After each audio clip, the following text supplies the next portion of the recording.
The Michigan Supreme Court has become the latest left-leaning court to flatly reject the idea that Donald Trump can be blocked from the ballot by some cockamamie perversion of the 14th Amendment to suggest that he is somehow prohibited for leading an insurrection for which he has never even been charged 2.5 years after the melee of January the 6th, 2021.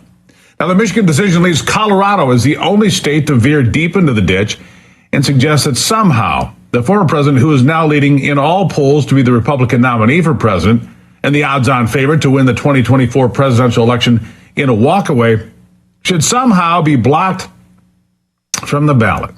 CNN obviously disappointed that the Michigan Supreme Court is, well, following the law, unlike the radical justices of Colorado. Listen to this. Well, every state is following their own rules and their own processes for how to have candidates on the ballots. And this is why we're seeing something so different in Michigan today. The highest court in Michigan, 7 justices determining they're not going to get involved. The lower courts in Michigan said that they acknowledged that there were challenges to Trump being on the primary ballot there, and the lower court said, we also are not getting involved. This is not something for us to determine, and they weren't weighing in on the general election either at that time. And so now this case goes to the Michigan Supreme Court. They looked at it and they said, yeah, we're not going to do anything here either. But one of the justices in Michigan did write today in this ruling that Michigan is very different from Colorado. The laws are different around who qualifies for their primary ballots there. And that is one of the reasons why that state is ending up with a different situation about determining whether Donald Trump can be on the ballot because of the constitutional ban on insurrectionists running for office.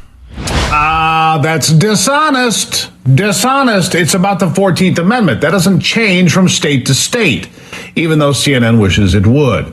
You know what's weird, though, is how afraid the Democrats truly are of Donald Trump getting reelected. I mean, these people control 90% of the mainstream media and 90% of social media, too.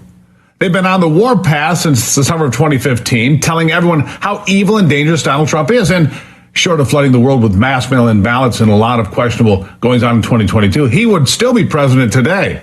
And man, that makes them crazy. So they have intensified their attacks, turning to the courts and prosecutors in an obvious attack on a political opponent and political discourse, in full court press to shut him down, in fact. But it's just not working. And with them controlling the media and the message the way they do, you would think they would just want to beat the guy at the ballot box. I mean, if he was just half as bad as they try to paint him, how could they not beat him? How hard could it really be? Beating Donald Trump and all these MAGA loonies should be like taking candy from a baby. But something funny is happening on the way to Election Day. Young people, black people, Hispanic folks, and Democrats themselves are all fleeing the sinking ship, better known as Joe Biden. The Democrats are still grasping at straws, desperate to get Donald Trump off the ballot. Peter Strzok, who should fairly be in jail, is instead giving his opinions on MSNBC, of course, and spitting 3 lines of bull at the same time. Here's an example. Shortly after the Michigan Supreme Court indicated they weren't going to take this up, Donald Trump took to Truth Social and lauded their decision, talked about how they were absolutely right. It would be very interesting. You know, Frank pointed out how the FBI in Colorado out of the Denver office is actively working the threats to the Colorado justices. Let's take a look at the data coming out of Michigan. Are there any threats right now to those Michigan Supreme Court justices who decided not to hear the case? Because the fact of the matter is, this isn't an environment where everybody is prone to violence.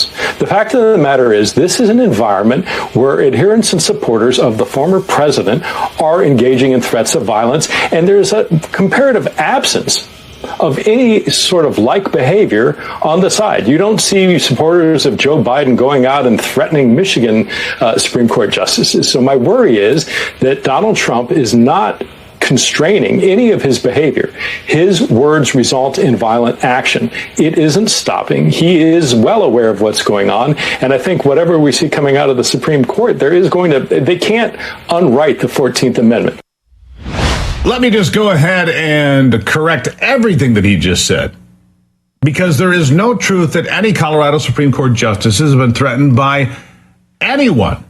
That, according to police and officials in where? Colorado. Listen.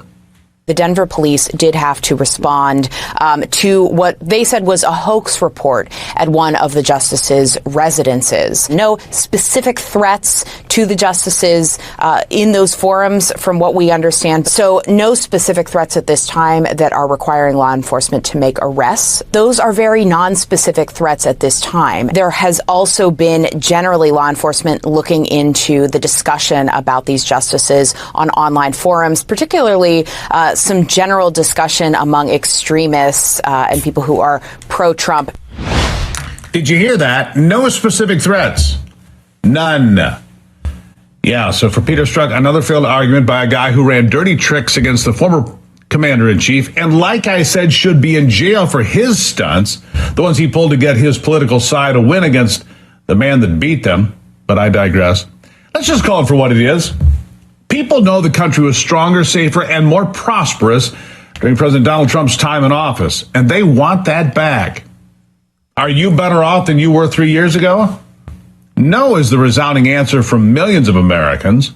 Americans are rejecting Joe Biden as the weakest and most unpopular president of the modern era, maybe ever, in fact. They are rejecting Bidenomics and the failing economy. They are rejecting the wide-open border that is putting us all at risk, and they are rejecting the failing foreign policy that is putting us at a disadvantage with the Chi-Coms and others. And as a result, Trump is building a lead that may prove soon to be insurmountable, and that has the socialists running wild with their hair on fire. Again, why are Democrats so scared of Donald Trump? If he is so bad, just beat him in the election. Beat him at the ballot box. Get the voters to buy your arguments. It should be pretty simple, but apparently it's not.